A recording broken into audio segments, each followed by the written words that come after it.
தனுசு ராசிக்காரர்களுக்கு வாரத்தின் முதல் நாளே சந்திராஷ்டம நாள். அதாவது திங்கட்கிழமை மட்டும், போன ஞாயிற்றுக்கிழமையே ஆரம்பிச்சிருச்சு உங்களுக்கு. ஞாயிறு திங்கள் 2 நாளும் உங்களுக்கு சந்திராஷ்டமம். இந்த தடவை தனுசு ராசிக்காரர்களுக்கு திங்கட்கிழமை மட்டும், சனிக்கிழமையே கிட்டத்தட்ட சொல்ல போனா சனிக்கிழமை நைட்டு, ஆக ஞாயிற்றுக்கிழமை முழுக்க, அதாவது இந்த வாரம் நான் திங்கக்கிழமையிலிருந்து தான் பலன் சொல்றேன். அதாவது 7ஆம் தேதியிலிருந்து தான் இது பலன். ஆனால் 6ஆம் தேதியே உங்களுக்கு சந்திராஷ்டமம் ஆரம்பிச்சிருச்சு. ஆக இந்த திங்கக்கிழமையில உங்களுக்கு திங்கள் முழுவதுமே சந்திராஷ்டம நாளாக இருக்கும். குறிப்பாக செவ்வாய்க்கிழமை காலையில 8 மணி வரைக்கும் சந்திராஷ்டமம். அதனால திங்கக்கிழமை கொஞ்சம் ஒரு மாதிரி டல்லாவே இருப்பீங்க.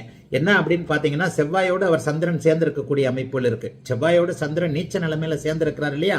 நீச்ச பங்க அமைப்புகளை அடைந்தாலும் கூட ஒரு மாதிரி 8ஆம் இடத்துல சந்திரன் இருக்கும்போது தயக்கமான ஒரு நிலைமைகள் இருக்கும். ஆகவே அந்த ஒரு நாளை மட்டும் விட்டுட்டீங்கன்னா, அதற்கப்புறம் 9, 10, 11 என்கின்ற நல்ல இடங்கள்ல 6 நாட்கள் நல்லா இருக்கு.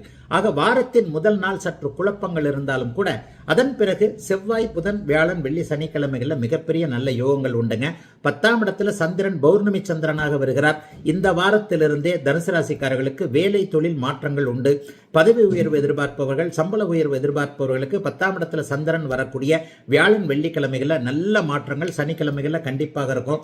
வார இறுதியில எதையும் செய்யலாம். நல்ல உதவியாளர்கள் கிடைப்பார்கள். வியாபாரம் நன்றாக இருக்கும். தொழில் ரொம்ப நல்லா இருக்கும். எதுலையும் விவசாயம் கூட கை கொடுக்கக்கூடிய தன்மைகள் உண்டு. அடுத்த இன்னும் ஒரு மாதத்திலேயே உங்களுக்கு குரு பயிற்சி நடக்கும்போது 7ஆம் இடத்திற்கு குரு மாறி ராசியை பார்க்க போகிறார். கடந்த சில மாதங்களாக இருந்து வந்த கஷ்ட நஷ்டங்கள் எல்லாமே தனுசு ராசிக்காரர்களுக்கு விலக போகிறது. ஆகவே பெரிய தோல்விகள் எதுவும் இந்த வாரம் இல்லை. வாரத்தின் முதல் நாள் மட்டும் பண வாரத்தில் கவனமா இருங்க.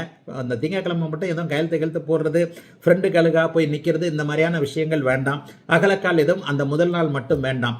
வாரத்தின் பிற்பகுதி 6 நாட்கள் சுமூகமாக போகக்கூடிய ஒரு அருமையான நல்ல நாளாகவே அமைந்திருக்கிறது தனுசு ராசிக்காரர்கள் எல்லோருக்கும் இந்த வாரம்.